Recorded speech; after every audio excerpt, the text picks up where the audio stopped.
Tout de suite. Magazine.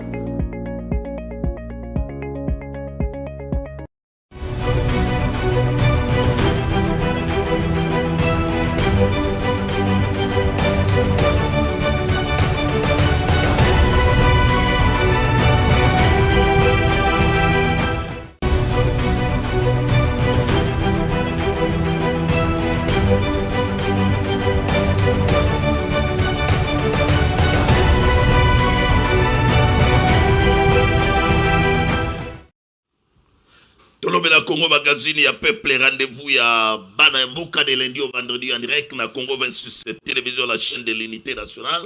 Aussi, ma coquille à la sur Canal Plus, na Easy, na TNT, na Bluesat, na YouTube. C'est l'exercice, tout d'abord, c'est la vidéo, vous s'abonner, na Congo 26 télévision, vous aimez, vous partager ma vidéo comme la Congolais, et si Kazali, salutation, na vidéo, aussi, ma coquille à la depuis Kinshasa. Dans les différentes provinces, vous avez coquille à la depuis Mboka et Bapaya. Tous les seul souci à Congolais d'Ali, aïe ma information dans Mboka na boni boni makambo d'Ali kokende par rapport déjà, il y a écho et annonce, il y a gouvernement auto d'Ali kozela, il y a remaniement, ouais dans la qui a annoncé là, il y a 53e réunion à conseil des ministres. Ah ouais pour la biso très cher téléspectateurs et d'Ali CG Oyo. Et qu'on permettre à biso tout ça l'analyse parce que batoyo bazali kokende koluka banganga bazako kende koluka banganga. Ba on ba sambela bazako sambela. Ba oyo pe ba bosana ki ba journaliste lelo bazongeli biso. Ba oyo ba bosana ki basala ki pona peuple te. Lelo na komi komona bango déjà moto na moto. Alali ko sala effort na ba forum, ba dali ko publier ba lobi non bilan est logé. Awa na kata plateau seul exercice et dali ko permettre de ba éviter du jour. Tout ça l'analyse des fonds. Il y a gouvernement auto dali kozela. Objectif d'ango dali nini, mission d'ango dali nini, critère nini ya moto, auto dali kozela. Na futur gouvernement na remaniement, auto dali kozela pour très bientôt. Yango dali sujet du jour, awa na kata plateau, et que permettre mission d'analyse, peu débat, ba éviter du jour, ba pesa makanisi, awa na plateau la mission ya magazine, tout le la Congo, na enquête, na investigation ya mokolo, très cher téléspectateur, awa na kata plateau na mission ya magazine, tout le la Congo, sur l'état. Il y a délabrement des routes. Na commune Yalemba, tolobela ki yango awa to bengaka même l'élu provincial moko na kata plateau na biso. To benga ye na téléphone. Alors, na devoir na biso d'exercice, il y a redevabilité par la population.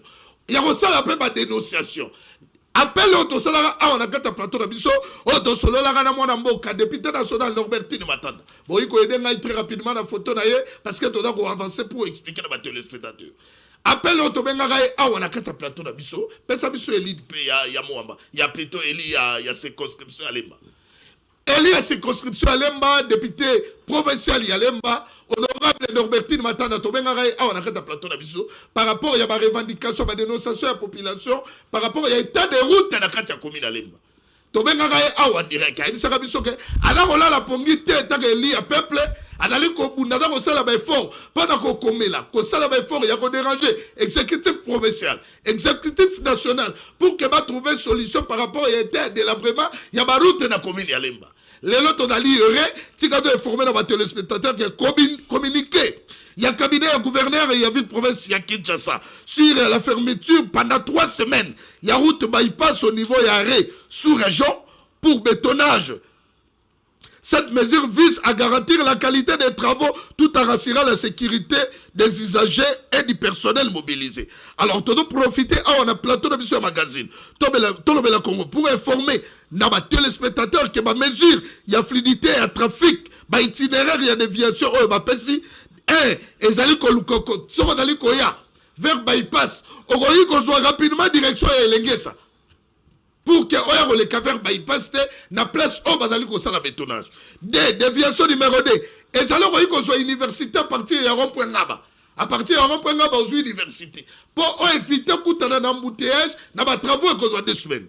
Déviation numéro 3, on koki ko soit à partir de bypass aux direction en allant vers l'Emba terminus et puis l'Emba terminus on met maillot vers Super l'Emba au commune station Fikine et pose boulevard Lumumba.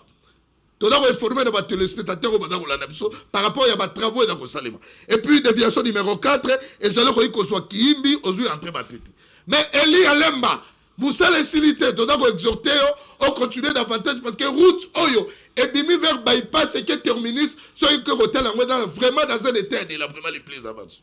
Population badako là, biso pe on a magazine tout le Congo, to profiter pour la informer dans ma téléspectateurs oyo na biso en direct na plateau na biso ya magazine tout le Congo. Gouvernement remaniement pour très bientôt. Mais très rapidement, c'est quand on va dans l'actualité avant tout ça la présentation, il y a un invité du jour. L'actualité du jour, très chers téléspectateurs, c'est quand on explique à ma téléspectateurs qu'ancien ministre Yamine Martin Kaboueloulou a libéré après 2 mois de détention à Conseil national et à cyber de défense. On va apprendre à mission info 27 que ministre de Mines sous la présidence de Joseph Kabila pendant 12 ans. Interrogatoire n'a eu notamment il a tourné autour il y a carré minier de la famille Kabila. Les services voudraient savoir si l'attribution il y a carré minier oyo et oyo Kabila famille Kabila badali la possession nango serait d'aller régulière selon un extrait à conversation où il futaki na réseaux sociaux. Toujours dans l'actualité, très chers téléspectateurs, ministre provincial de la santé Dr Patricia Gongo Abakasi a signé communiqué pour interdire toute exposition des malades dans les lieux publics de la ville-province de Kinshasa pour une collecte de fonds. Les ministres condamnent ces marchandages et commercialisation des malades dans les différentes communes conformément à l'article 16 de la Constitution du 18 février 2006 tel que modifié et complété qui porte discrédit à la dignité humaine. Donc, aboyi ministre, aboyi makamboyo, communiqué à ministre makamboyo, ma pasteur, bazwara batokoya, on a bango, surtout ça le maraming na so de mouton on a 24. Sunga mamoyo, ministre a télémeli décision, a télémeli makambo, on a ma pratique, on a lobby, fini, na Kinshasa, et on sait les massousoute. Mais à ce moment, ma messe le ministre, provincial de la santé, bon, on a ma image, on a allé accompagner Naï avec la. À cette occasion, le ministre provincial de la Santé a indiqué que les malades doivent être transférés dans les différentes zones de santé de la ville-province de Kinshasa pour toute disposition utile. Mais la disposition utile, est-ce que le ministre la zone de santé parce que difficulté pour que est-ce que kuna prise en charge na bango par l'État congolais makamanga kolega nini je préfère mieux que tostola d'abord la première vidéo oyo toda kolanda oyo intervention chirurgicale et salemaki kaka na moto bakina ko senga ministre provincial a salé quand même fort comme ça tout a permis non tout le ministre allô oui allô monsieur le ministre. Oui, bonjour, monsieur le ministre provincial de la Santé, Dr Patricia. Nous sommes en direct sur Congo 26 Télévision par rapport à communiqué Oyo, où tu as signé récemment, par rapport à interdiction, il y a exposition à ma malade, dans ma chaussée.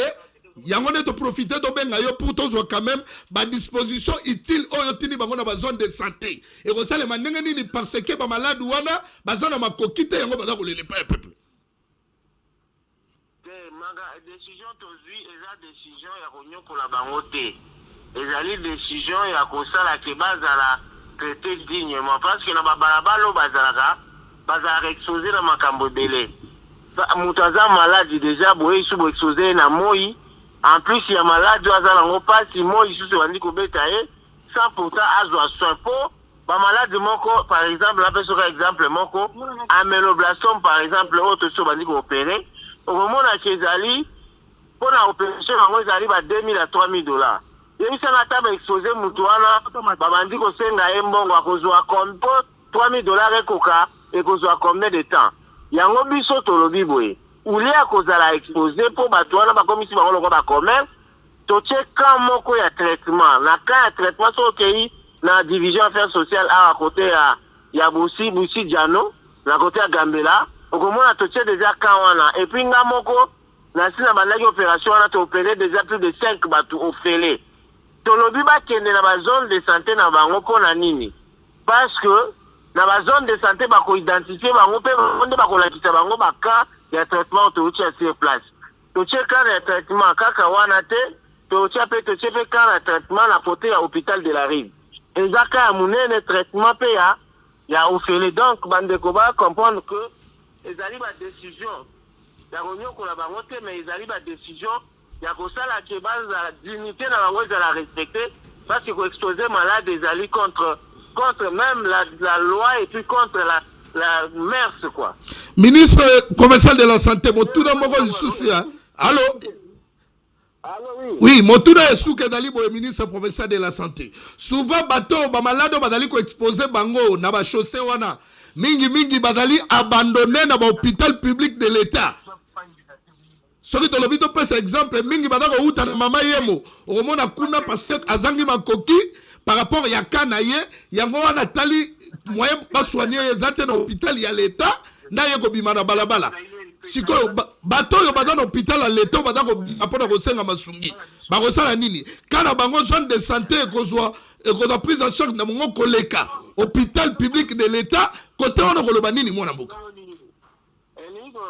Biso tozali ko tocheka te pona bato bazana bakati ya bopito. Tocheka pona bato oyo bazangi déjà moyen baye na balabala pona koluka lisungi pa bato moni bobo mona wana Kinshasa comme le quoi monnaie pour mutu azotelema 500 francs babikisa soko tali malade ezali namba bazosenga ekokoka ko supporter malade wana te. Pe toche bakane ni ko te quand les a lokola hôpital transformé. Et nous on a spécialement créé pour bato wana biso tozo considéré comme les indigents. Bazana bato ya kosunga bango te biso l'État. Le roi tozali l'État et nous que l'État il faut promouvoir bonne santé ya bandeko na ya ba concitoyen na ye. Yango ndenga na lobi ulie banyokola bandeko na ngai. Banyokola bana ya Kinshasa na ko exposer bango pona koluka ba soin. Ngai moko na ville ya Kinshasa biso na ministère de la santé de se porter garant à reprendre bango en charge. Nango ça a déjà plus de 5 interventions chirurgicales. Na ba malade moko bandeko senga ba $5,000 na hôpital. Merci beaucoup. Merci beaucoup, monsieur le docteur ministre provincial de la santé, docteur Patricia Gongo Abakasi. Ma Congolais, ma moni pe ma image, comme dans l'icône défilé. Merci. Ma question, sous est là très prochainement, comme nous sommes en direct, Otonio Botondi, la disponibilité au président magazine Tolo Bela Congo pour que la population Bada Golandayo, Bayo Kamokano Yozui, Yakoboya, côté les bisaba malade, Nanzela pour la Gosenga, et surtout, comme il la commerce au pasteur, Ming Bada Gosala. Merci, Otonio Botondi. Merci beaucoup. Très bien. Voilà la région. On suit la vidéo très rapidement. Il y a intervention chirurgicale. Quand même, il y a un message. Il y a ministre provincial, malgré tout ce qu'on a eu à plateau, Nabiso à travers le téléphone. Et puis, tu as raison. Après tout ça, la présentation de l'invité du jour, tu as avancé dans le débat du jour. Nous avons fait la médecine. Au-delà de tout, on peut avoir pas de postille, ministre comme ça. Un médecin, la joie, c'est donner le sourire aux autres à travers cette condition. C'est pourquoi j'ai encouragé depuis le début de cette initiative. On a commencé à mettre. Et aujourd'hui, c'est ici. Donc, je me suis dit, je devrais moi-même venir encourager les équipes qu'on opère ensemble. Aujourd'hui, nous avons lancé officiellement une campagne qui interdit aux citoyens, aux clients de commercialiser les maladies. Vous voyez, à travers nos ronds-points ici dans la ville de Kinshasa, vous allez voir un patient avec une maladie qui peut être traitable, mais une personne l'a pris comme objet de commerce. C'est le même patient qui est au rond-point Kitambo, c'est le même qui va se retrouver à Victoire et ainsi de suite. C'est pourquoi nous sommes dit, nous allons vraiment renforcer de telles initiatives pour qu'on puisse avoir un camp qui nous permettra de faire ce qu'on appelle une médecine de proximité. Nous allons aller voir ces gens-là qui ont des problèmes à se faire soigner. Nous allons mettre à leur disposition des équipes qualifiées, des personnes de très grand niveau et les opérer et les redonner le sourire. Notre objectif le plus simple, c'est redonner le sourire à nos concitoyens. Voilà, merci beaucoup, nous sommes de retour.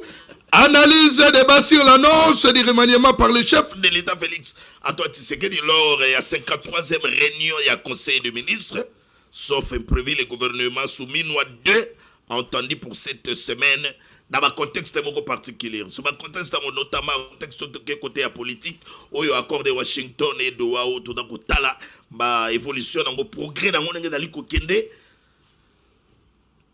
contexte politique, où il y a pression et dialogue à l'interne. Tout le monde a Martin Fayulu, a regardé au coup de Adako exhorter Kabila, adako exhorter Nanga. Nanga tika mandoki poto tovanda to solo à l'interne. Dans le conseil politique, on demande une poursuite judiciaire contre Joseph Kabila. Côté économique, on n'en parle même pas, social la population. Côté sécurité, ministre de l'Intérieur, ministre de la Défense. Donc, on a là, bato badako kufa na Congo. Jour et nuit, dans la bateau, on kufa na Ituri. Donc, côté la santé, moka na ngongo, on loba. Mpox, épidémie, dans l'Ikoboma. Dans le Congo, on a loba choléra, dans l'Ikoboma, ba Congolais. Côté éducation, rentrée scolaire, on a là récemment. Dans la makambo, madame Raïssa Malou Azali, bana basisi kelasi, mais bazu bilete en papier. Est-ce que les lois, yo bateau, on a dit, il faut qu'on remplace bango, qu'on tient bateau, badali compétent. Mission objectif, il y a gouvernement dans le secteur de l'éducation, parents, baleli.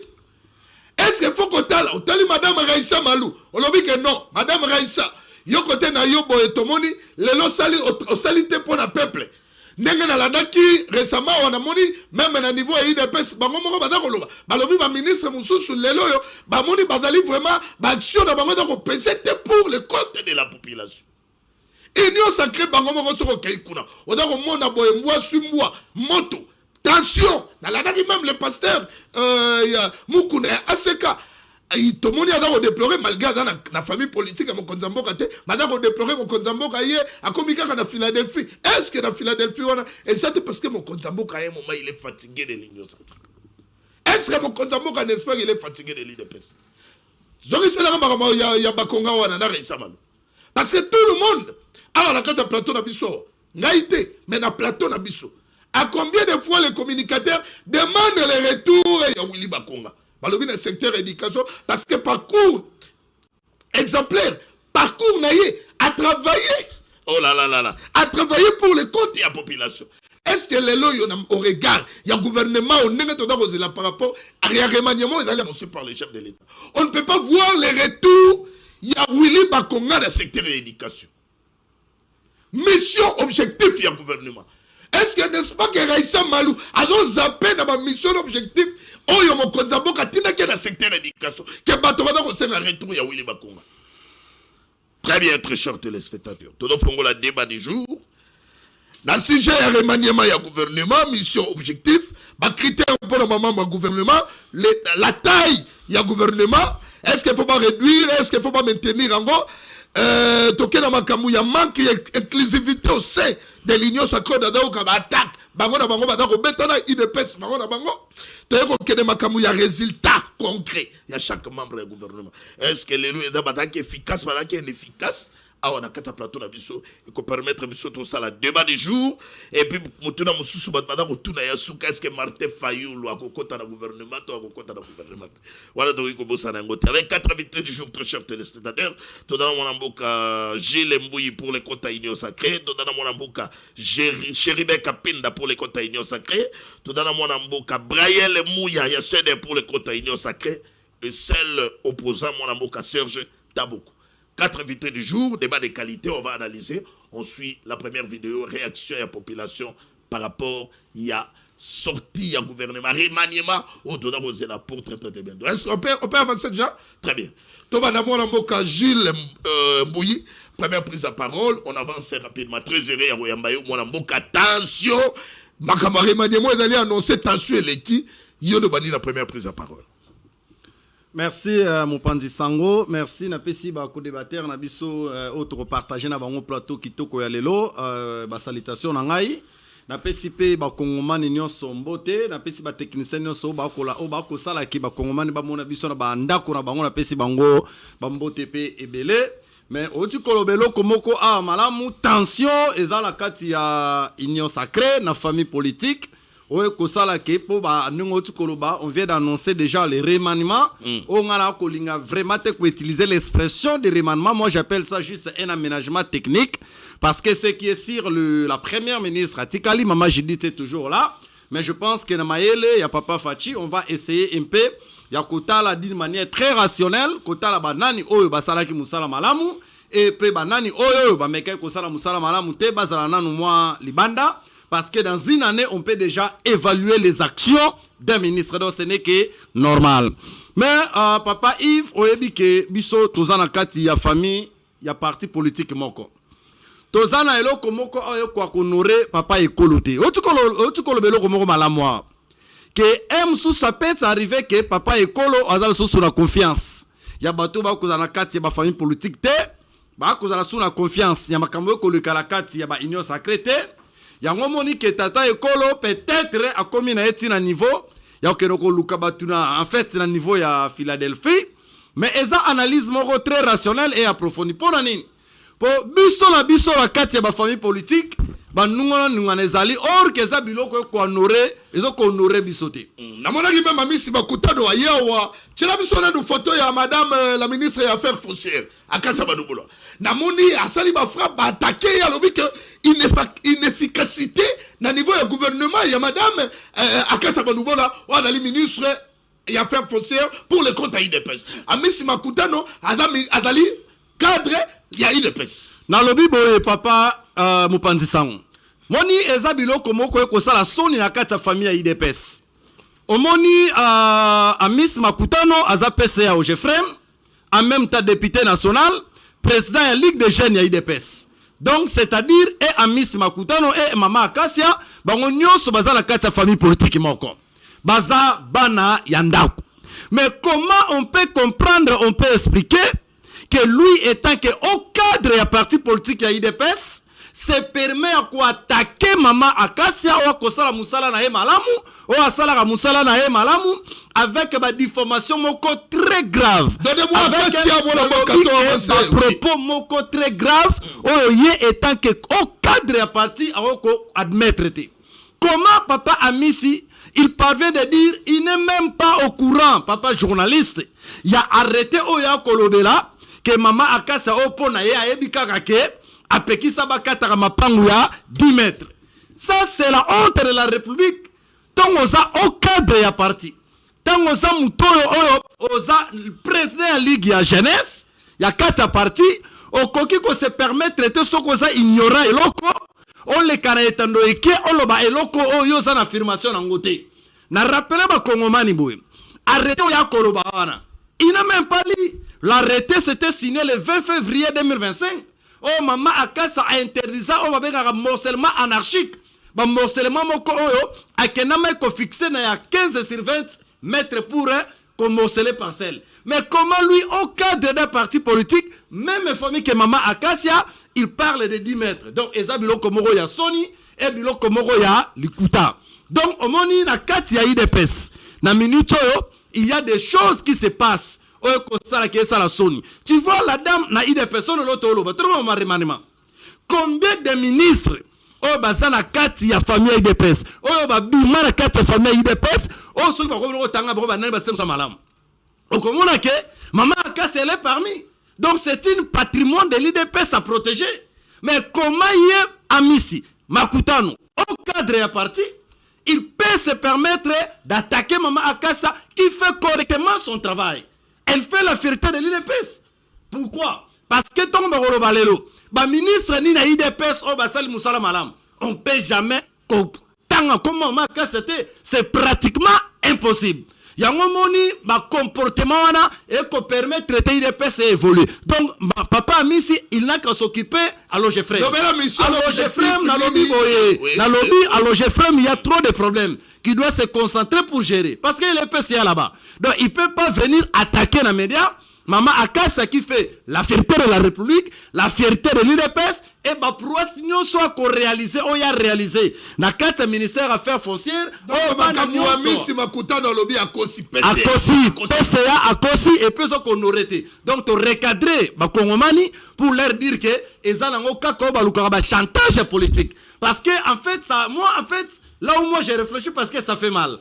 Pour moi Nandaku ou quoi attaquer moi Nandaku ou quoi ça la fierté ya Ndaku Nabino. Donc ils ont qu'on aurait IDPS. Donc Akassia a la fierté IDPS. Akassia Bandubola fait la fierté de l'IDPS. Okay. Donc le long Moutounion ce soir dit tant quelques ministres ici de l'IDPS on peut jamais manquer parler de Mama Akassia. Donc M. Amisi qui est le président de la Ligue des jeunes, il n'a qu'à s'occuper de l'Ogefrem. Il y a trop de problèmes là-bas à résoudre. Donc, il ne peut pas faire des choses comme ça à l'égard. Il y a ministre d'État, ministre des Affaires foncières, Mama Akassia Bandubola. Merci. Donc, Akassia a mérité va reconduire, va remplacer, tu vas maintenir. Non, en fait, dans une équipe de football, les règles simples. On dit quoi? On ne change jamais l'équipe qui gagne. Donc, Maman Kassia, en fait, Azaloko la joueuse, moi, joueur numéro 9. Merci. Achaba bien belé, Bamaramno se donc, déjà, on le vit, voilà, Mouka, parce que tu as un remaniement. Tant que tu as l'importance de la communication, il faut que ça la expliquer à tous les spectateurs. On m'a dit, sorry, élément, on a séqué, mais malheureusement, régime de bazou difficulté pour battre. Si on a dit la carte, on a yoki, ba congolais, sans forcer bango. Nayoki bango, badako tanga kombo, il y a madame la ministre des Affaires étrangères. Thérèse Kaikwamba. Batangi kombo ya mama wana, ba congolais, ba kinwa bango moko, mingi ba congolais.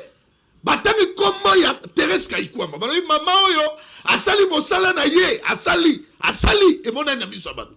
Nayoki bango badako tanga kombo ya Patrick Mouyaya. Na ministre ya communication et médias. Babi mokonza moka, soke kosenga to bonela yo ta bonela. Soki c'est là Patrick Mouyaya parce que le loyo Patrick Mouyaya a travaillé dans son secteur. Oh mettre en île le loyo poisson rwandais de Kagame et combien exposé grâce à cet homme Patrick Mouyaya. Il a travaillé. Balobi, il a travaillé dans son secteur Patrick Mouyaya. Victime, il y a ma cabale, il y a ma G. Pourquoi? Parce qu'il a détecté poison Kagame, on a dévoilé yango. Le loba accord toké yango, tala le loba Kagame comme une souka. Voilà ngaïté, c'est la population. Population bango moko, c'est pas beaucoup na Patrick Mouyaya. Balobi parcours élogié. Bilan, oui, avec un bilan qu'on présentait par rapport à mes résultats. Et ça a rendu bouille. Ngaïté. Bato bango kene koluka banda wanganga. Ngaïté. Bato, population kaka. Balobi na ngaï, jalissé Boussa, mabeke maso. Balobi memi ba réforme. Tchelanga jalissé. Amemi ba réforme. Les loyo, ok kuna na pour battre plus il y a portefeuille. Les loyo sont ok, ba réforme. Oyo mwana moka jalissé Boussa mabeke maso. Amemi. Les loyo babi mokonza moka. Gardez mouture. Attends, maintenant on finit. Balobi que non, akoyi ko la ministre internet. Mais mouture batika kayangote. Il faut regarder yango. Soki moto memi ba réforme. Oh les loyo to boni ba jekamine ba miba. Les loyo mo sale komi ko salema. Tant soit peu. Mais sur le commis qu'on compte à canalisation des recettes. Est-ce que Motaboye, pourquoi tu l'ingénieur était dans un contre les lycée? Non, tu relèves le gouvernement, oui, tu relèves le bateau, tu vas gagner. Mais Moutir va garder un mot pour le bateau, pour te dire que l'homme est très très très important. Le gouvernement et le remaniement, tu dois là grâce à ma mission, n'a objectif. Oh, mon Kotsamboka, et même après, développement la Katsamboka. Mission objectif. Jalissé Boussa, ma maintenu au Mabou. On a parmi les on a échantillon, il y a une interview dans la salle. Et la population a raté. Merci beaucoup Yves Luamba. On appelle si tozo partager na bango plateau. Bambote mingi na ba Congolais non surtout au baza kolanda biso. Na même d'ordre idée oyo Kenango. Ba sondage oyo et pesami makasi. Oh, sentir que parce que Balobaka, la volonté du peuple, c'est la volonté de Dieu. La voix du peuple plutôt. La voix du peuple, c'est la voix de Dieu. C'est-à-dire, naba sondage au biso tuto sali otomoni batu bazo senga na mokonzi ya mboka soki il faut batu oyo bakoki kozonga na gouvernement par rapport ya batante na ba mission au président de la République azana yango na vision eza éclairée ya koluka kozongisa il faut ba Jean-Lucien Boussa bazonga. Pourquoi? Ndeko Yves Luamba, vous savez aujourd'hui tozali na bakor o to uti ko signer accord ya Washington.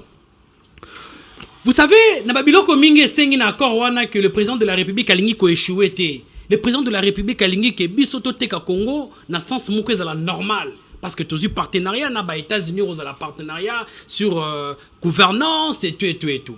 Il faut to luka ke biso na niveau ya politique publique na biso to lutter contre la corruption. To lutter contre na ba mafia, faut canalisation des recettes ezala malamu.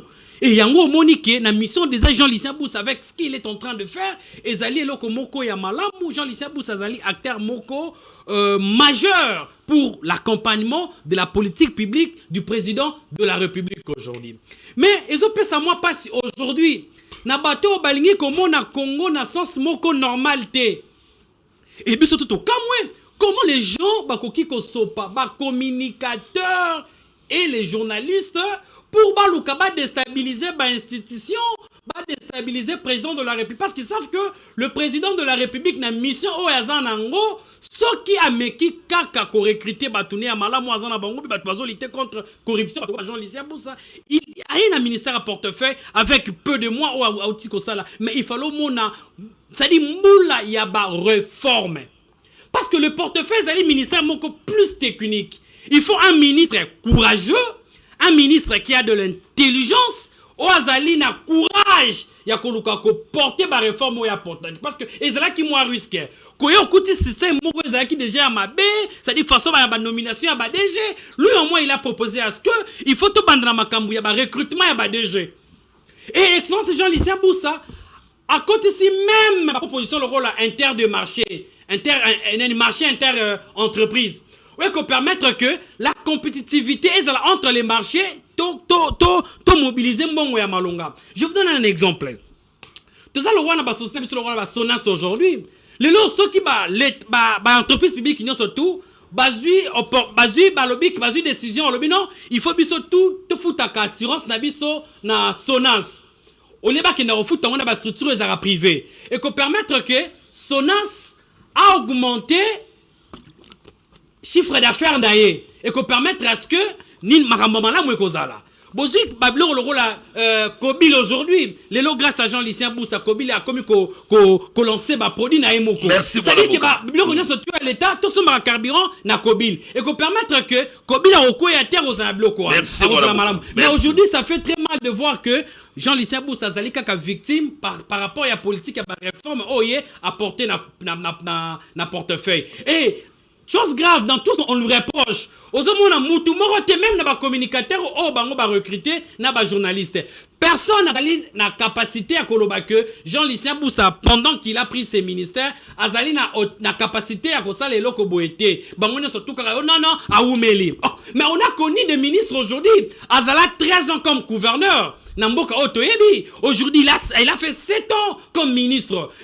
On a un problème mais vous voulez seulement s'attaquer à bateau la moussala ya malamu bateau la moussala que pour que accompagner président de la République les gens comme les Patrick Mouyaya les gens comme de Jean-Pierre Liaou Thérèse Kwaekwamba ça dit que il faut que le président de la République a travaillé na batouana parce que bazali na idée ya malamu pour na accompagner président ya mokonzi ya mboka. Merci mon amboka. Très bien. Je m'avance, nous sommes en direct, très chers téléspectateurs de Congo 26 télévision magazine du peuple. Tolobela Congo. Awa, ni sekeda te toda ko sala analyse et dali makambo ya sortie ya gouvernement remaniement toda ko zela. Na yo ki ba garder madame la première ministre Juliette Soubinwa, banani yo ba ko kota na kati, ba critère nini il faut ba sala na yango mission pe objectif, yango pe dali ya motu yo est-ce que failli lo ko kota to ko kota te et dali mituna ba question ba population ba ko bituna. Ndenge na rappelaki bino na début temps nazoki maloba na lobi accord oto ko signer en Washington et Doha toda ko tala pe ba pression à l'interne makambo ya dialogue à l'interne nyonso wana ezali préoccupation moka oyo social passe Didier Boudimbu yonde kutu batu balobi yo zonga te mais Didier Boudimbu naoki balingaka mingi na famille présidentielle mais Didier Boudimbu yo bato balobi okoyi ko zonga te pona nini mongo ya ba congolais ko pesa ngo Monaco ko pesa ngo AC Milan ok on passe à Barcelone mais awa ba vita imana mazembe et d'aller à Kokufa les loyo stade de martyrs sur les infrastructures sportives on le battait salité bosoto doyebite Didier Boudimbu yo makamona dali pouvoir discrétionnaire ya chef de l'état mais pour na penza sur mon konzamboka ayoka souci à peuple motoloko la Didier Boudimbu na koyi komona te na lolenge nini Didier Boudimbu makoyi ko garder ye na gouvernement na to mona te lolenga ko kaka story na tali kaka makambo ya Barcelone na tali makambo ya Monaco na tali makambo ya Milan o ba million et demi compétition nationale ba luka $100,000 ba équipe ont ba difficulté pour voyager makambo wana nyonso tali ba infrastructure sportive o tali stade de martyrs les leçons ko ko kuta ba sinistré passe Didier Boudimbu yo population pension chance Aziz Amunana yom totali makambo ya affaires sociales ok ko tala condition ba sinistré bana ba ya wana to bita soki stade de martyrs comme logement social bango comme na bango ko vana wana to bosa ni histoire il faut bazonga soki na tali yango Aziz Amunana na affaires sociales naza komona te ndenge nini okoki kozonga mokonzi ya mboka ndenge nini akoki kotika yo nazomona te amweke mokonzi ya mboka peut-être kuta pongi mpe koki kozwa mokonzi ya mboka asini mais naza komona te ndenge nini okoki kozonga mikolo ekomi makambo bato nyonso bakomi kotya ono bilan exemplaire parcours élogé et tout parcours élogé awa te ndo bokoexplike biso ezali population batali est-ce qu'on travaille pour la population on travaille pour la population te population kokote bakoloba te oyo asali mpo na biso mpe bakosenga yo mwana mboka trésorier ya koyamba yo mwana mboka Chéribeka Penda ça fait très longtemps lelo na daire ya koyamba yo awa na plateau na biso natondi obotondi mwana mboka Yves Lomba pour na invitation na yo. Ça fait très longtemps naleki na ça fait très longtemps naleki na émission na ote et na sepeli susu na pesi bako débattre mbote na pesi bana mbinza bisika bakunda mutolo na pesa toujours mbote pour chef nanga makasi zara na bisika na bota bodi moyindo nzangi yepe kotoyo a bikolo yo balukele na photo moyindo pe tamona ko so ki ango régie donc na photo moyindo nzangi yepe boni kuna est-ce que il faut maintenir moyindo il faut que sortiseye moyindo bekana ngo beta na nous très rapidement wana peso ka 1 minute avant to ko kota na mamususu na yoki remaniement ndenge zo sanose moyindo aza parmi ba premier de la classe moyindo nzangi nasalaki liste biso yaka koloba te na basentiment nasalaki liste ya baministre oyo batravaille bien aza parmi bapremier de la classe baza 3 na kokontinue mosusu allez-y moyindo nzangi Thérèse Kaikwamba na Constant Mutamba mage batie mopandi toi premier de la classe bango wana nano parce que moyindo nzangi a homme du terrain nalingi te kosala apologie baobi ne faire aloba ke mesef parle à ma place okoya osali ba apologie na plateau lobby mais moyindo nzangi to monaki na tindelaki video koma kendaki tina mission akala kuna na lisala ngomba bisika bato baoloba depuis to botama na autorité moko ya mboka koma ozamo akendaki po asakiri na makambo oyo ezaki ya ba forage ya ba puyi wana nyonso tu ezana ba projet ya kopesa bato bazana na fin fond kuna ba mboka kopesa bango eau potable et puis ko sala ba route ya desert agricole au monde qui n'a pas lancement ba projet PADER et contenir 5 projets à développement rural au Yambo Canabiso. Tout ça sont un projet à réunification du Congo par la voie fluviale. Plusieurs projets ont financé le gouvernement congolais. Magama frère François Oubota tikela wapi. To komi wapi est-ce que continue c'est les maga toto bossa na ba forêt na ba lampadaire yo ya dossier François Oubota. Yango ezongi na projet bazobenga projet PADER. Projet PADER, ils ont la suite, il y a un projet à 145 territoires. Yango ne a outil qu'on lancé partout sur l'étendue de la République pour débiter bisiko ba forage ezangai parce que akenda ba descente pour na asankérir na situation ba forage na ba lampadaire. Eza ba mboka mususu ba sa ba forage te. Ba forage wane salamate. Alors wana nyo surtout mwana mboka moyindo nzangi faut résoudre yango. Mais manque inclusivité na nyo sacré bodo beta na boko bomana.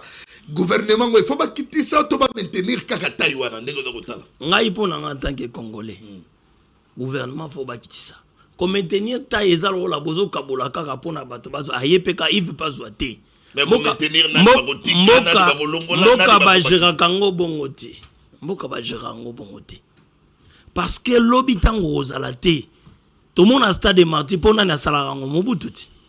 Là, on parle de l'indépendance, le comme le président Moussou, c'est parce qu'il y a eu des gens qui ont lutté pour que les choses changent. Nous devons changer les choses. Nous ne devons pas seulement changer des personnes. Azaki mutapia kato commissaire mutambongo to mona baninga biso wa communicateur bazo leka ba obeta ba autolo ba magamba misi makutano na mama Kassia. Nous savons comment nous étions nous les communicateurs auparavant. La personne a changé, il est maintenant PCA. Ba obunde yango, mais le plus important c'est le Congo. Parce que ngana ozatelobi na kufa, mon fils Endel, il va bénéficier du Congo. Ngala memara communication mususu. Na kozaka te accroché. Gouvernement des abos. Il faut donc réduire dans la peu combien de membres du gouvernement. Atabasali gouvernement, il y a 30 personnes, il y a 30 ministres. Le Congo va changer. On n'a pas besoin d'avoir beaucoup de ministres pour baso sali logoté. Baso sali logoté, beaucoup de ministres ne font rien. Nous avons félicité Lokomoko. La fois passée, j'étais allé visiter un terrain vers le Congo central. Bisiko, il y a Oleki, au matin, au rocade, côté vraiment Congo central. natali nzela wande salami route wana na mboka na biso na mona route bon te neto mona na ba France ozoleka na ba côté eza ba périphérique na leki nzela wana na obi ata batu balobaka mabe ya mona mboka Kizaro na moni ke mosale salami kuna yé pas parmi batu oyo bako maintenir. C'est pourquoi je dis nataka sataka beaucoup plus na bato balobaka tout non. On est congolais parce qu'on aime les Congo. Donc Alexis Kizaro Moussale Salami na rocade, moi j'étais là. Par contre, Ezananzela Oyo, il y a manifeste, Oyo outil pompage, et l'équipe Mondo Vision, pour que Nobima, ti na cité à Mamo Livelembe.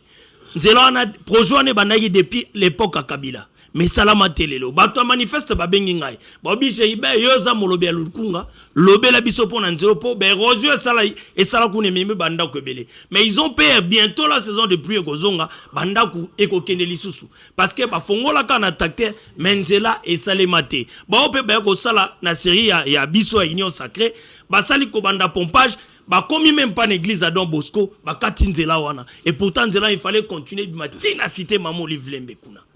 Bango ba réclamer. Yango moni siko na lobby. Ba ministre oyo bakoki kotika. Na sala ki liste na bango. Na linga songa na mo loko ya uli bakonga. Par rapport na mona ke pengla ki loko ya nini ya Raissa Balou tout ça papa. Uli bakonga après ye mai.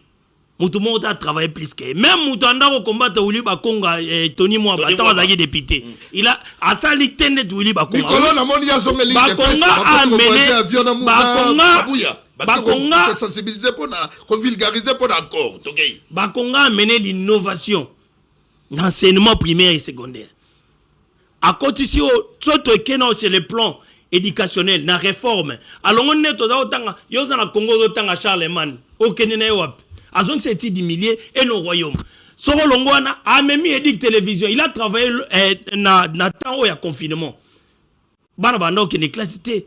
Il fallait bana bana kotanga bazo éducation à partir de ba créer édit télévision. Ouais permettre bana biso bazo bavani nanda ko bazo landa ne balanda ka banata bazo landa ko nanda ko pour maintenir bango niveau pourtant ba kozonga na école batanga lisusu. Donc ba kongana ba oyo baye muto comparé azate.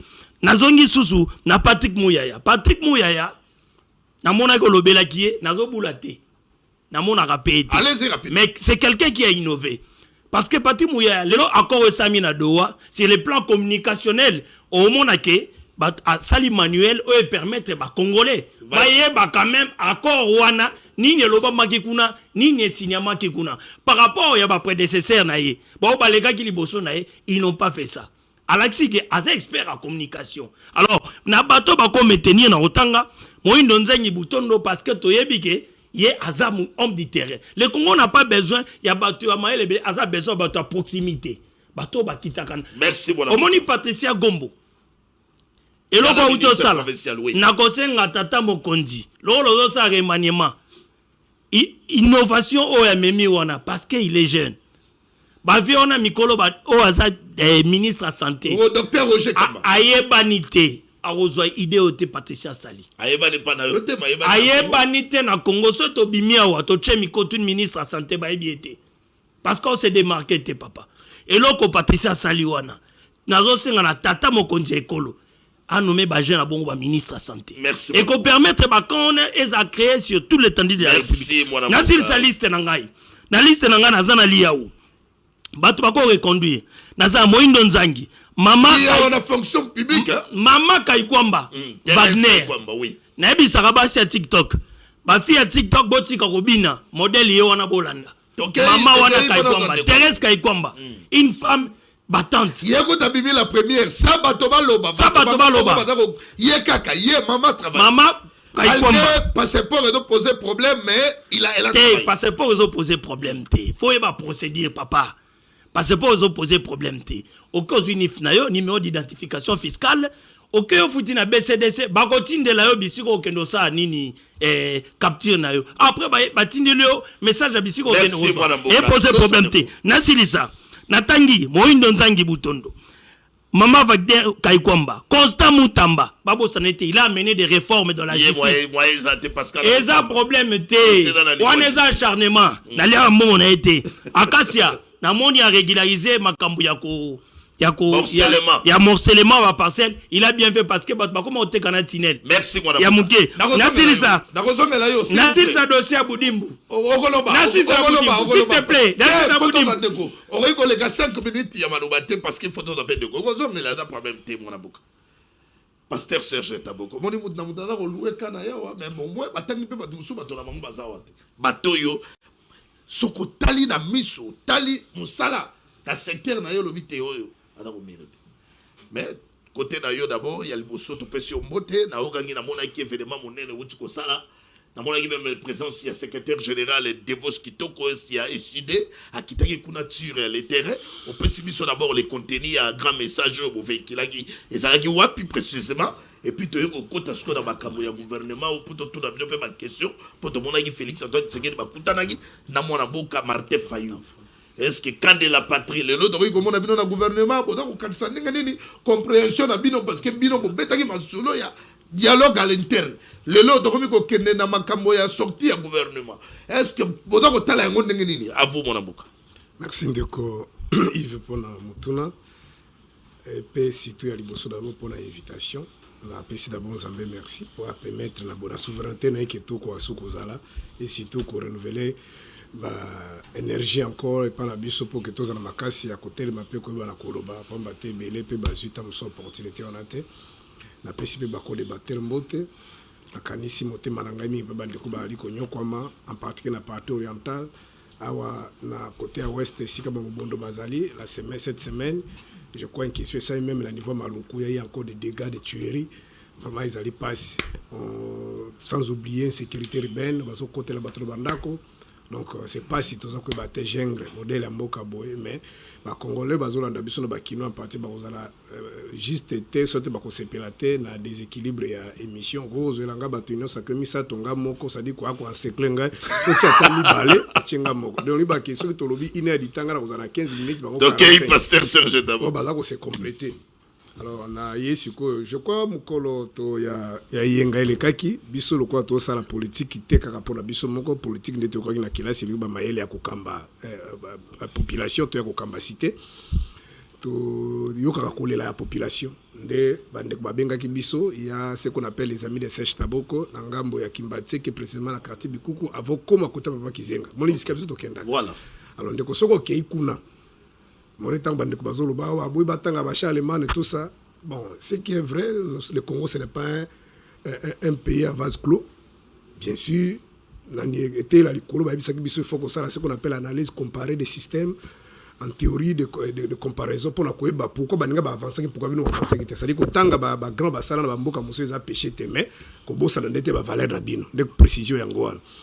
Alors on est amis qui prennent un message des apprendre de combattre mais si tout n'a pas tabegi des noirs ou baïb ça va toquer tous ont gabiso moko wa ndenge ba koko ça dit to boka na ba téléphone tous ont ga ba le coller pour mboka kende so on dit l'histoire de l'humanité c'est pas le cas même chini lelo ma oche cha banda la ta veste était mais là le président Jinping a la ta ba cravate c'est ça culture bangote ça dit il faut il y a ce qu'on appelle la complémentarité ouais malamu ça moko na to zui ya malamu pe biso c'est comme ça ça joue na ça joue alors ndeto mema ki kuna ndeko so ok kuna ke kotala ki ondiri batu bazana na moyen âge ça dit nzele zarite on a bien les até bon maïko kota ndengeni vraiment courir ko kota ndengeni otali ba mabulu musuku no bazo benga libengi otali degré à valer wana na habite même la bible valer bongo ezalité ça dit soko gliso ok kuno kei otali soko ba condition bato bazo tambola kuna ezana ba moto ça dit soko lokwa moi ça na zemi ezaka tamboli mona biminaï ça dit situation ali naza ko biso catastrophique alors ndé dans les cas qui parce que dans un avenir proche biso to ko pouvoir. Alors, on conduit à numéro 1 à partir à Mona. Pourtant, comme c'est que Bikuku, et ça que Bikuku là, c'est encore à Mona. Et à Moni, c'est Pelaki, ceux qui attendent ma photo. Oui, dans mon avis, d'ailleurs, dans la régie, dans mon avis, le secrétaire général, il y a Devos Kitoko. C'est ça, quand qui sale moko au bengo sobeli bato banini, au pesi motivé bato, baimbi pe babalo ki te, zala ki bato yo, vraiment baimbo ko balingi mboko na bango, na mokusi ngwana na pesi le patrimoine commun le président Martin Fayulu. Ndenge tote ko landa mikolo to ko le kande ko biso godem poy miri anda ko kei azali ko regretter connaît nanga les autres apesi bango raison malgré alobaki ke ote mais Fayoulou ba français bato ba comprendre ki ata macha kiti aza na lungaka mingi mais alobaki yango abaki ke bopesa bato na faute te faute ezali na bato ba osala mabe dans la Trump na kwa koloba te mais là ko tozo comprendre motemi sike suka oui continue mais Fayoulou tala siko Fayoulou oyo même na ba demo babaki ki yende mutazaki eli mais baboto les pouvoirs nanga leki na TV abi azuite afingi na basango après nanga les sous interview soko to sana brackman abi te wana zwaki te mutazwaki ni mutu mususu tubaki soki azui mboka kokera mobulu abomba soda bakotombuka nde yango to check pembeni mais atikali kokende okata ndenge zaki na IDPS na 2011 ote ba solo M23 Wilingom wana na ba 2013 wana ote tozi minduki pa bote pouvoir papa te seke okata rebelle moko alubiko ote tozi pouvoir minduki po ba bote pouvoir Fayoulou ça c'est un patrimoine yango député mo kotanga kombo te pona koleze puis ba botola ki mandat na ina ba élection ti koleka abenga ngabi atuninga bino bozo boto na Fayoulou mais degré mental na nini nazana ngo ngabi no il a un moral d'acier ay bon ndenge nazo yoka na kati na ngawa ngana gayaki na ngai député na mo ko bateme boyebi azwaki na yawa alataki ba biloko belé na nzota mais ndenge ba boto ninga papo nazo yoka ondena pumbuka na sala dégâts kaka ngabi te kanga motema. Alors donc c'est quelqu'un qu'on doit protéger. Et la PCP numéro 1 à partir le professeur a ses plaques qu'on aurait bandekwana numéro 1 abiso na chango exécutif na paipai na bandeko yoso ba cordosha liba otu tout ça qui na bango alors na yena na lombangu na voilà oyebe loko na sepeli tango zuli maloba lobi bikuku ko toketa bikuku kuna na commune ya Kimbantseke olobi kalate les anti bino kitaka kuna bokena na ba salte tout ça olobi kalate pouvoir Zagoya. Parce que tant qu'on a calaté, on a des sujet au peut profiter, il y a pas qu'à remaniement le gouvernement. Bate bili batanga kutuna kombo a mutomoko. Bato babilongi obo. Bako déjà to yebi bango na union sacrée na bango, mais bilongi asika. Tout ça ozela to yoki mingi. Bato otala est-ce que Fayoulou kokota e musito kokota e batanga kutuna mingi bango. Na lingi yo moko wa meka kosola na population etina ko mélanger ka ngote tango komba Fayoulou ba ko mususu bato bazo bula na politique soki azana no libande ezali ke ba bengi ete mais aza déjà na mulonga zo zila zo senga pindenge ni bozo kanisanga te mais Fayoulou ba promettait déjà auti ko bango pe liboso ba étudiant na YLK depuis na âge à 35 ans na régime Mobutu abenga zo pouvoir boya azobeta masolo Kabila za vivant ba toyo so ba témoin même temps ba linga ba nommer nani Chibala ou attends baki bango ba Félix o Kabila so sala ba manœuvre na c'est Fayoulou qu'on a voulu nommer habité ezaki bon to kana ki kuna papa c'est keda kozwa c'est ça Félix primati soko boyi ngai ngana zana makambo na te il n'est pas prêt na biloko wana. En plus, en dehors de ça, politique, il y a la différence entre les postes de politique et les pouvoirs politiques. Dans des pays sous-développés, souvent, on donne les postes politiques. Namo akwanga nayo, vous se retrouver dans la famille nayo, mais tu n'as pas les pouvoirs politiques pour exercer. Ça doit répondre. Parce que moi, je débat aujourd'hui, ce n'est pas l'actualité. L'actualité, ce n'est pas la formation d'un gouvernement. L'impératif aujourd'hui, c'est la paix. Vous comprenez? C'est la paix. Donc, Félix Azaka n'a même schéma il crée une crise, il fabrique une crise, après on débauche les gens. Et comme même si on est ici comme mon côté, il faut changer le côté. Je veux Kabila l'a fait plus d'une fois ici, à débaucher, il y a des PS, il y a MLC, tout ça. Mais changer le côté. Donc, nous voulons définir cette fois-ci, c'est-à-dire, le vouloir vivre ensemble pour que toi avances. Parce que chez moi, c'est que groupe Moka pouvoir. Les autres vont utiliser toujours un moyen qu'à la violence.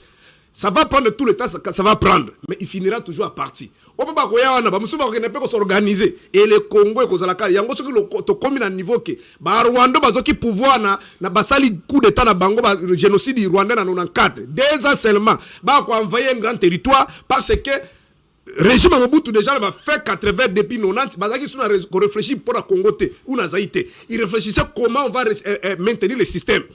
Alors, comment il va rester au-delà de 2028? Mais au lieu de vendre la armée, donc, cas de la patrie, déjà cas de la patrie de la Sénégal. Non, comme ma biso na makambo wana te, elingo bake, tous à la sérieux. Ce qui ne failli pas, attends, si vous nommer premier ministre, il y a besoin de changer la situation. Il faut changer. Alors, même, gestion orthodoxe.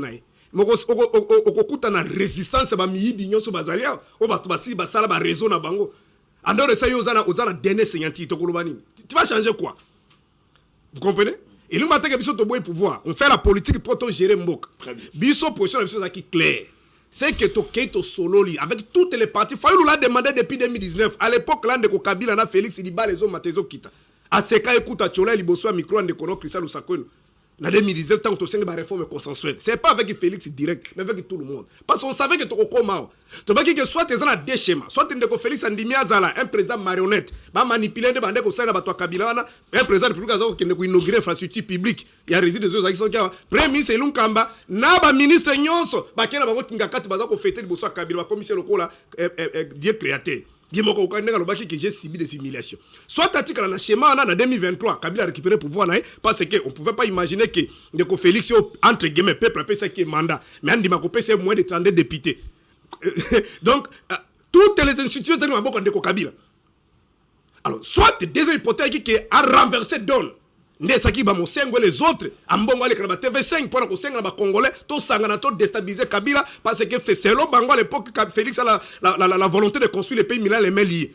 Et deuxième option ezaki yango et to ba ki na option na ouais deuxième option oh to komi sika to komi et yango ni nanga lobi officiellement qui n'a pas respecté les accords et ba kei mais conséquences sur le peuple c'est la population qui est tuée. Alors solution pour la makamboyo Fayulu habiter na ba bourreau na ngai Kabila yaka de Félix Yak. Tovanda. Parce que chez moi, il faut la sala. Et ça, c'est et tu sais qu'il l'a fait en 2003. Tango toke makamoto stika kana mukusu tobaleka makamasani city. Ko ume la tremele kaki makamoni bagere ka ko kuna mu Rwanda obo mba kokota te si de suite ba jewana. Bemba na Kabila ba yoka ba kena bango na Congo central ba kena ko saba code cascade. Mais tu sais que qui toko résoudre crise au té so ki bemba ba nommé président. Donc tu sais que dit azui ba bateau les pèlerins na e accueilli Rwanda. Pas dit que papa makambo RCD occupé qui 55% territoire. Atika mbake kuna 2 ans. Mbake alobika pesa ka jeune Patrick Karega ne muta ne kule sika kuta ba dignitaire yoso Kabila kuna. Asuke na ta solo na RCD solo na batunyoso. Pour que to ken accord global et inclusif. Ça dit baton so baza na kati. Et même biso na assemblée d'élection en 2006. Au lieu de faire Kabila patika to ken na schéma a organiser l'élection en ndenge ya tricage.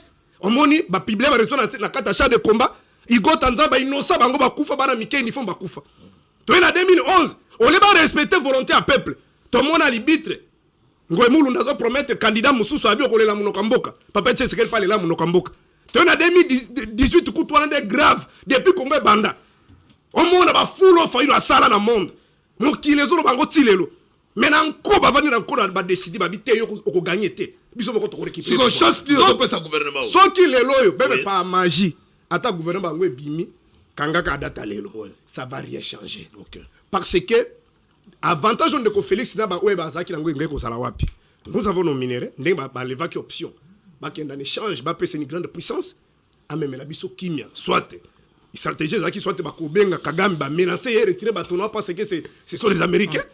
Soit batindeli biso une intervention idée à régime ezaki bongo mais malheureusement Kagame a commis le coup là sonzo comme le coup là sida ba américain ngo esika to tiaki moto bi te boko za kana Kagame vous allez co-gérer ensemble et nous Kagame ko longwate autant Kagame ko longwate to ebi déjà depuis to lo ba makana bo sembo entrer à fidèle ndenge il y a influence Kagame na Museveni kino le ezali ils ont réussi à déstabiliser l'armée ils ont réussi à déstabiliser les services de sécurité et la police. Merci. Donc, tant que Félix a parvenu à moins de 7 ans, il y a organisé armée, rodée, capable, équipée à combattre la population. Ndekonangai, Batoano, Zomono, Basi, Minduki, Wana. Même les lois de Récit, Mananga. Même ceux qui Kabila, Kolere, Zuya, Koufi, guerre aussi la tête, puis ceux qui Kagame a Tchebal Nassé, Mousseveni, à Kolamuka. Merci, mon amour. Donc, là, les alliés et Sengen Abisso, tous vont ensemble. Tous créer cohésion nationale. Parce qu'un peuple uni, il est plus puissant que n'importe quelle bombe atomique. La majorité des Congolais ont présence à Kagame et à Rwanda. Nous ne sommes pas ennemis de ces gens-là. Mais le problème est que la présence de Bango va être la biso mabe. Avant de se réconcilier na Bango, et c'est d'abord Mboko na biso bonga. Vous comprenez? Combien de pays normal, l'imbissana qui t'attend de croiser belé. Combien de pays normal après lobby. Ceux qui ont ça d'accord, gagnant, win, de bande comme anglophone balobaka et cause malam. Mais même quand il est la biso Kagame, bouh, nous avons un ministre de Binozo Kumisawa. Yo tanga ne ko primba biso ke parc Virunga to Kabola ngo ini parti na Rwanda ndako na Congo. A biso ke parc wana eza des pays.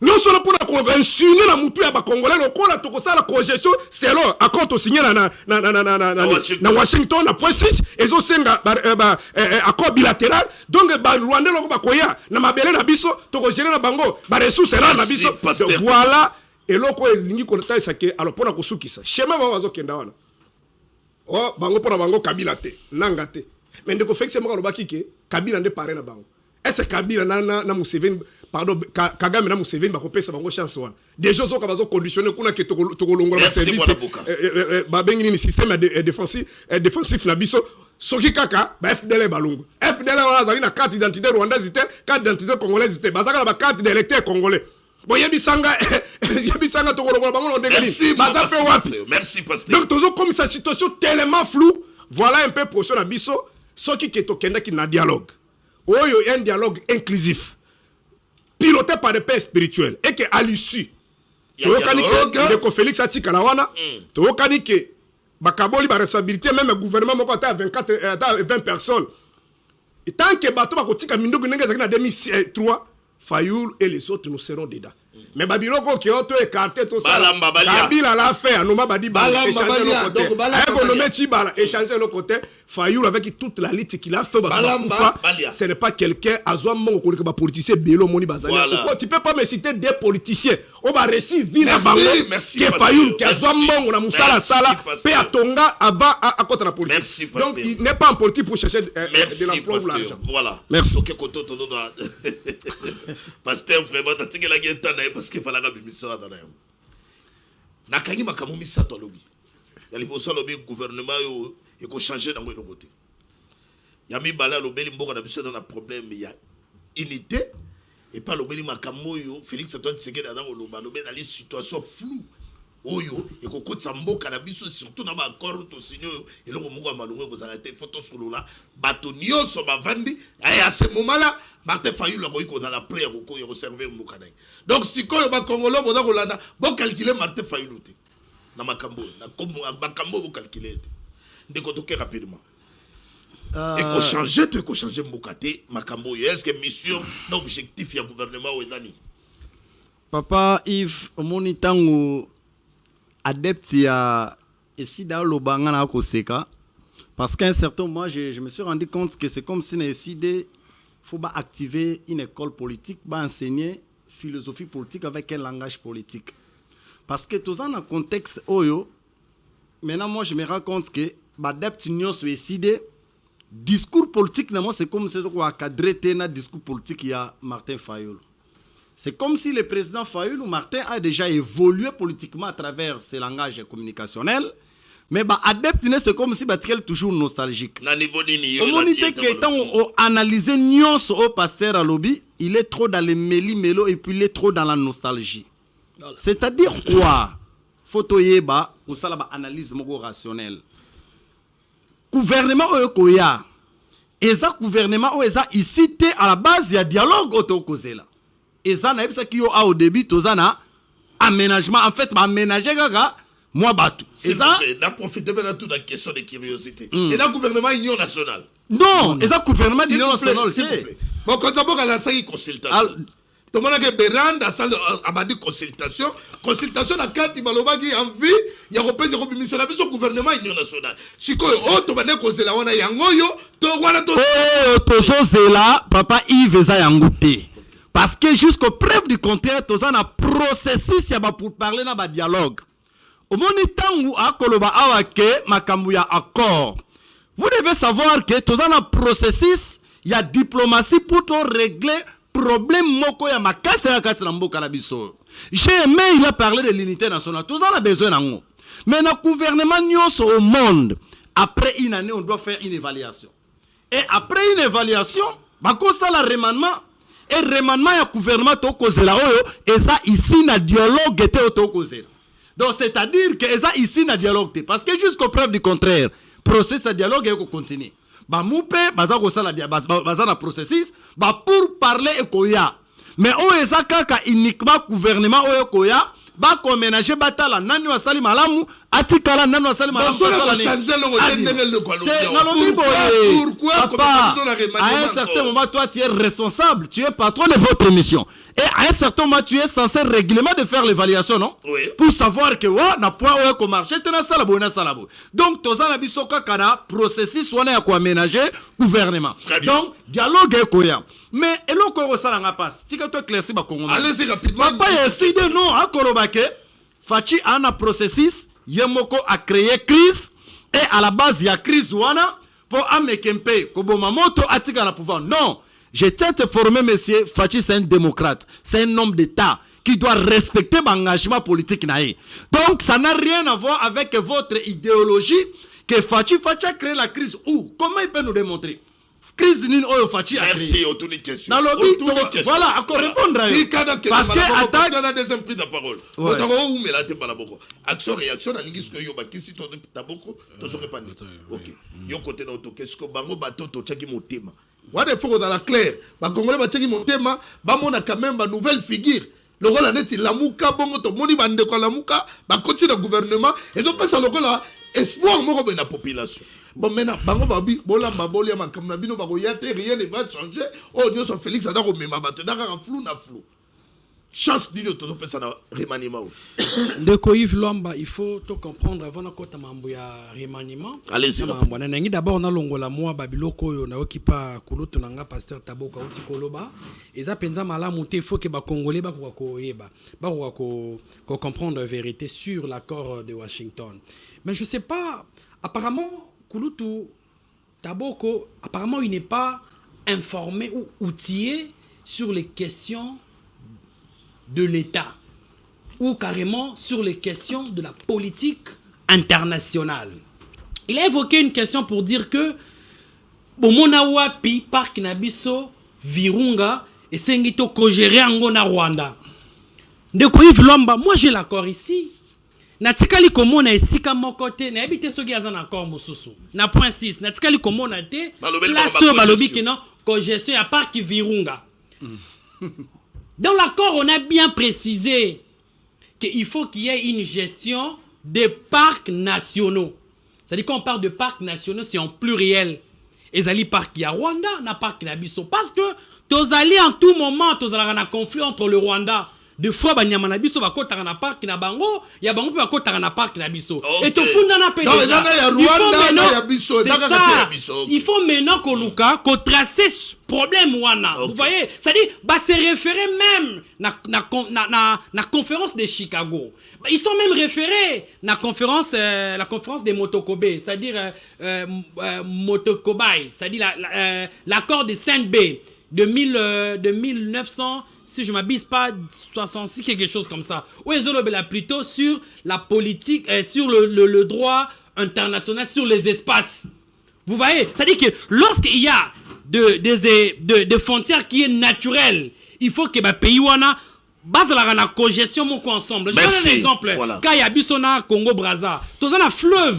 C'est-à-dire que fleuve est à Bissona raté et ça peut y avoir voilà, mais même au niveau politique international. C'est une dimension internationale que Ndeko Taboko il n'a pas pu analyser. Et on a dit que non, il faut qu'on fait des genres de débats, il faut être très souple et surtout qu'il y a de. À un moment, il faut être scientifique aussi. C'est ça que je dis. Voilà. À un moment, il faut être scientifique. Parce que tu rejettes un boka yango. Mais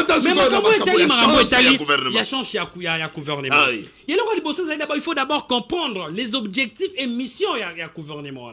Il est évident aujourd'hui parce que la vision du président de la République est allée d'abord qu'on lance qu'on a optique parce que façon mon konzambo kazo kenango il y a maintenant les accords. Mais il faut tenir compte de contexte quand on a encore à Washington, encore à Doha, à l'intérieur, c'est ça ce que je dis parce qu'aujourd'hui tu as une crise politique, nous avons une crise où ils allaient identifier, ils allaient crise sécuritaire. Et il y a même un boti Doha et boti Washington. Vous voyez? Mais le président de la République, il doit faire un travail sur le plan interne, dynamique, moko interne, qui va accompagner ce processus. Il y a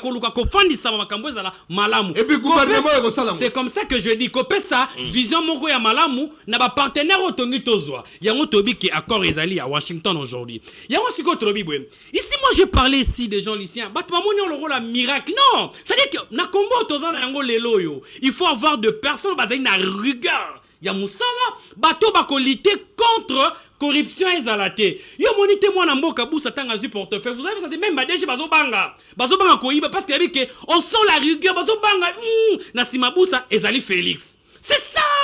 C'est genre de personnes ne bazana pour ça ba accompagner. Yango moni importance que bato busa zonga bazo comprendre banjete. Busa fa zonga parce que il doit finir sa mission ya rigueur. Merci mon amour. Mais bato pour faut ba côté ya sika ezali très important. Koza bilongi ya sika na bato baza déjà une expérience. Ba opposant ba te toza na pina te. Non, ici toza na pour ça te que non ba opposant ba te toza na pour ça ba congolais. Oh, tout bazana pour ça pour soutenir cette dynamique là. Il y a même bateau bazali tomoni basi pe maïle bazali. Vous prenez comme Ariette Wambo. Une femme très dynamique. Merci. Une femme à la qui se fait capacité pourquoi pas besoin Ariette Wambo ba pesa épée ministère Morobo parce que apporter expertise naie. Merci Briel. Entre Ariette Wambo na bateau tout bazali et moi je dis au président de la République les gens comme de Patricien Ngongo Moussa Azosa ezali à capacité à Rosala ministre national ba pesa Patricien ministre de la santé à niveau national ba pesa Ariette Wambo aussi ministère parce que à salipe maramunaye ya malonga il faut soutenir bateau. Voilà. Action réaction. Tosi na nutaboko na roya rozo pe para yo parce que na roya risquer ba balobé belé tika de quoi ça la rebondissement na makambo nyoso de quoi lobia. On rappelle rapidement anemo. Non yebi na ngana komi na noter. J'ai noté à lobby que on fait des analyses irrationnelles. Bon, l'autre ici m'apprend que apparemment il n'a pas parc national.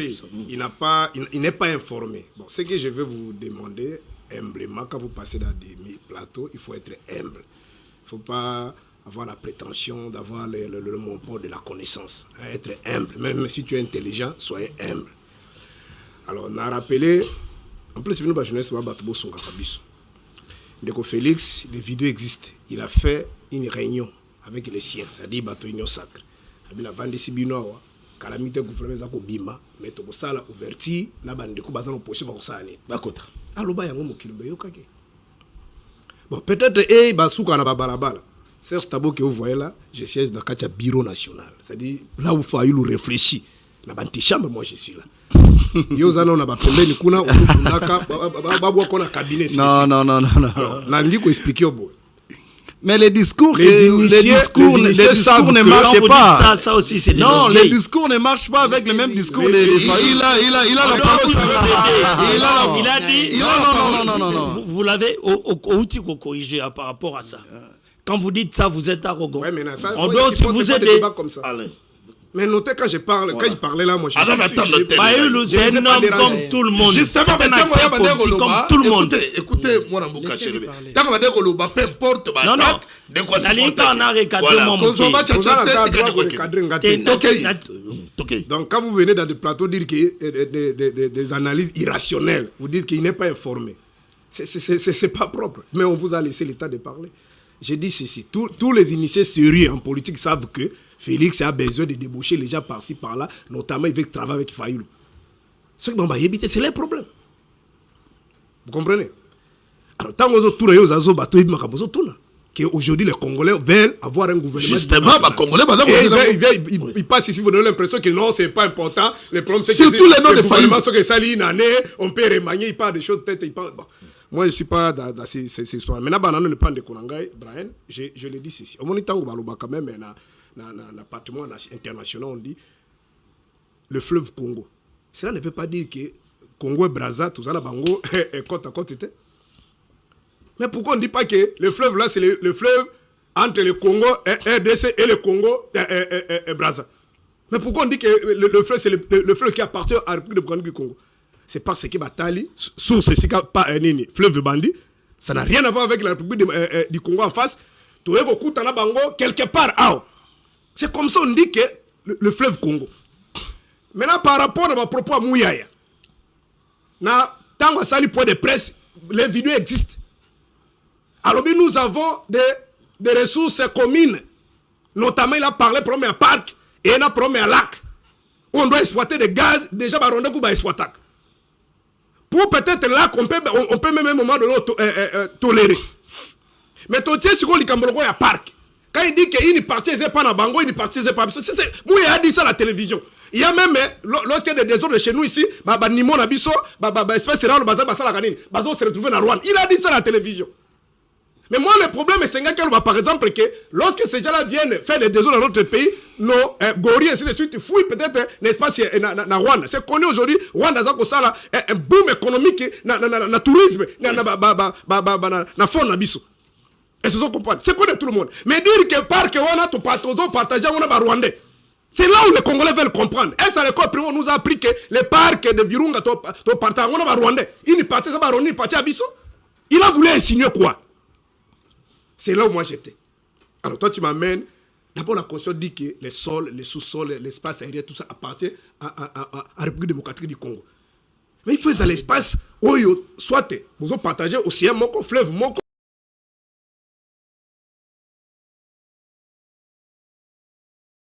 Serge Taboko, la Ligue achevé maintenant ma Kansinayo, tout son découpage à la rebondissement. Mamukuse, dans une minute, na lingi kota isaka baimbo que situation to aliko leka, et les situations encore grave. Il faut vraiment contextualiser les débats. Nous ne sommes pas dans la période normale qui est pouvoir les alliés à gérer malin, gérer mal, c'est le peuple qui tranche, peut-être n'a fait un mandat. Mais lorsque nous sommes en train de discuter avec vous ici, une partie du pays est occupée par des étrangers. Des dégâts collatéraux, les gens sont violés, sont tués. Alors on risque de donner raison à Ngwanda qui a dit que la balkanisation que ça, le sous-régime a fait Tshisekedi. Moi j'ai pensé que ça qui une illusion. Parce que Koboya, que tout va ensemble. Je ne vois pas mécanisme ni parce que même les partenaires ici, notamment les Américains et les autres, ils ont insisté que tout va ensemble. Mais tant que boya, mais on risque de. C'est le schéma, moi je ne peux pas m'étaler là-dessus.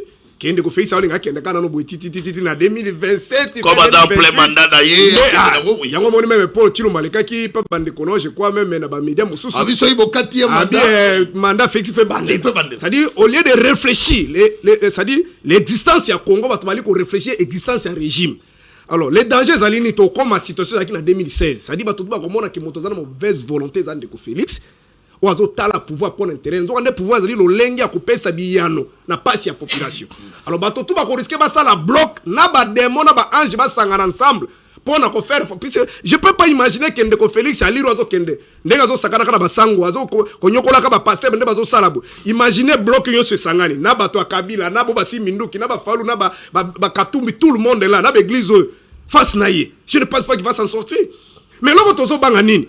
Nous risquerons de donner les éléments de langage à ceux qui ont pris des armes. Parce que lorsqu'on va commencer des marches, Félix va tirer sur la population.